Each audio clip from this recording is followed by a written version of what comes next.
Buksan natin dito sa Proverbs chapter 3 verse 5 to 6. Yan. Proverbs chapter 3, 5 to 6. Sabi dito, trust in the Lord with all thine heart and lean not unto thine own understanding. In all thy ways acknowledge Him and He shall direct thy paths. Let's pray. Panginoon, pong salamat sa inyong binigay na oras. Kami po ulit ay matututo sa inyong salita. Nawa kayo po yung patuloy na mangusap, bumabay po sa amin at bigyan niyo po kami ng kapangyarihan upang maging pagpapala po ito sa amin, Panginoon. Dalangin po namin, Panginoon, na nawa patawarin niyo po kami, Panginoon, sa nagpong kasalanan upang kami po ay karapat-dapat. Nawa ininisin niyo po kami, Panginoon. At dalangin po namin, Panginoon, na nawawala pong mga distractions, Panginoon. At muli, pinupulit at pinapasalamat po namin kayo. Ito po ang dalangin sa matamis na pangalan ni Jesus. Amen. Yan. So, sabi dito sa verse 5, trust in the Lord with all thine heart. Yan. So, sabi dito na kailangan natin na magtiwala sa Panginoon ng buong puso. Pagtiwalaan natin ng Panginoon ng yung bibigyan natin yung tiwala talaga natin na makikita nila. Kaya dapat, di ba kapag nakipag-usap tayo sa isang tao, makikita natin yung kaibigan natin or kakasin natin or mga friends natin kung sila ba ay nagtitiwala. Di ba ramdam din natin yun. Pero kapag yung ramdam natin na parang hindi siya fully na nagtitiwala sa'yo, ay medyo nag-aalangan ka rin na magtiwala sa kanya. Kaya nga mas maganda na itry na lang natin na magkatiwalaan yung isang tao na ito, sige, 100% magkatiwalaan ko siya. Kung mayroon naman siyang gawin na kakaiba or ano man na hindi maganda, sa kanya na yon. Ibig sabihin, wala na doon yung tiwala ko kasi nga, at least trinay natin na magtiwala sa isang tao. After that, ay bakit ganito siya, may mga mali siyang ginagawa. Isa time na hindi siya katiwala. Ganun. And then, dito naman, kapag tayo naman ay nagtiwala, tapos nakita natin na goods siya, ganyan, tapos ang ganda ng performance niya, ang ganda ng nagiging outcome, naging result, naging mabuti yung gawain niya, tapos nagagampanan niya yung kanyang ginawa, di ba, na pinagkatiwalaan natin. Kaya doon natin makikita yung maganda na relationship. Kaya ang sarap sa pakiramdam na kapag tayo nagtiwala, tapos, talagang ginagawa niya yung isang bagay na yung pinag-usapan nyo is yon, yung commitment nyo is yon.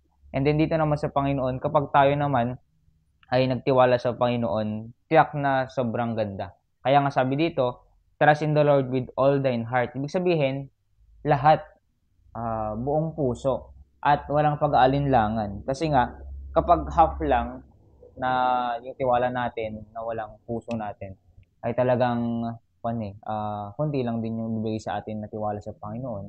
Kaya nga yung good steward, na talagang makita natin na pinagkatiwala natin ng Panginoon, pagkakatiwalaan pa tayo ng mas maganda. Kaya nga sabi sa Bible na kapag pinagkatiwalaan tayo sa maliit, expect na natin na pagkakatiwalaan din tayo sa malaki. Pero, great responsibility.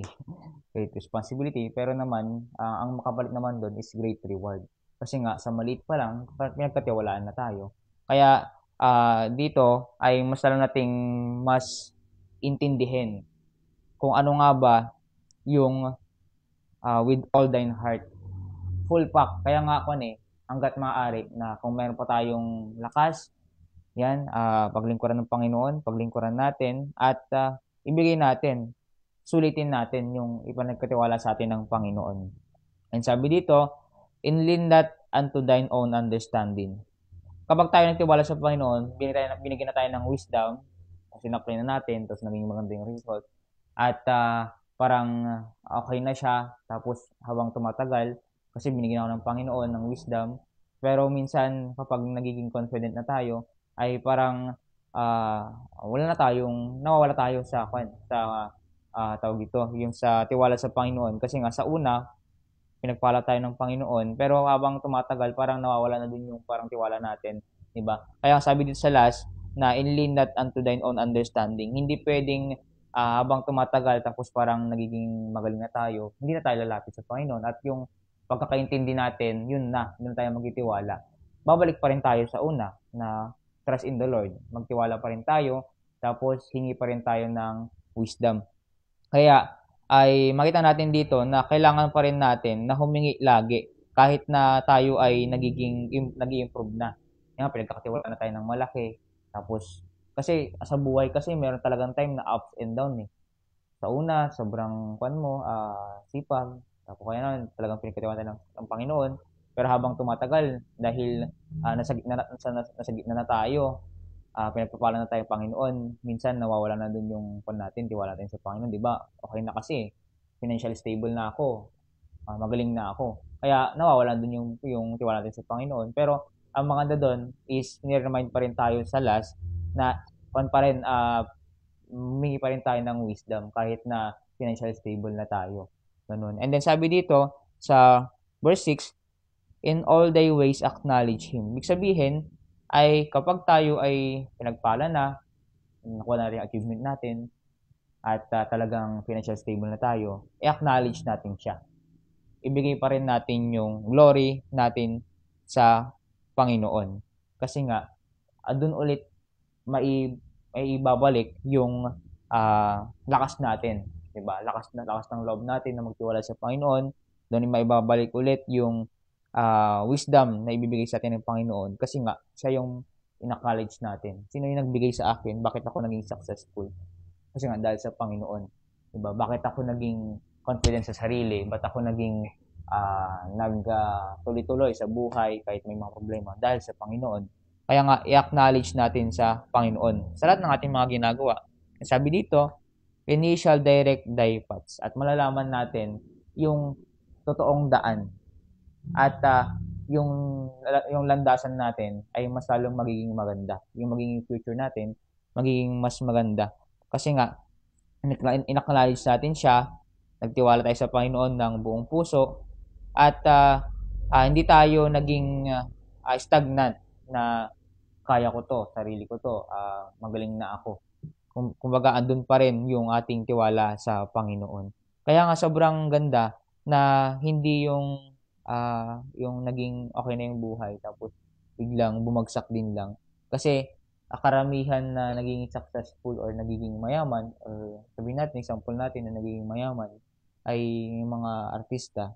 Sila ay naging financially stable. Hindi na nila inisip yung future. Especially, hindi na nila naisip yung kung sino yung nagbigay. Diba? Kundi ang Panginoon pa rin. Pero salamat sa Panginoon dahil meron pa rin yung niremind tayo na ang Diyos pa rin yung nagbigay. At sa Diyos pa rin ako magtitiwala at hindi sa kung anong meron ako. Kaya nga good steward. At yung ngayon, walang bonus na lang eh. Meron tayong mga gamit, nagiging maganda, nagiging yung rest natin, yung kumbaga napapagaan yung buhay natin, bonus na lang yun. Kaya nga, kung isipin natin na good steward lang, wala tayong, sobrang ganda. Hindi yung parang, sa akin to, ako, dahil dito, ako yung trabaho, sa akin to. Pero pag inisip natin na good steward, pinagkatiwalaan lang tayo ng Panginoon, mas maganda. Kasi ang Diyos pa rin yung nagbigay. Diba? Kaya nga, lagi natin iisipin na para hindi tayo mahulog sa mga sistema ng mundo, sa pangkamunduhan, isipin natin na good steward lang tayo. At kailangan lang natin na panindigan, tingnan, at gawin yung responsibility na binigay sa atin ng Panginoon. Kasi nga, naging good steward tayo. At nawa ay maging maging yung tiwala natin is talagang buong buo, with all. Kasi nga, pag all, talagang lahat, 100%, ang Diyos na yung pagkakatiwalaan natin. At nawa ay maging ganito tayo sa sinasabi dito sa Proverbs, na trust in the Lord with all thine heart, and lean not unto thine own understanding, and all thy ways acknowledge Him, diba? And He shall direct thy paths. Magiging maganda yung tatahakin natin sa buhay. Okay, let's pray. Panginoon, maraming salamat sa inyong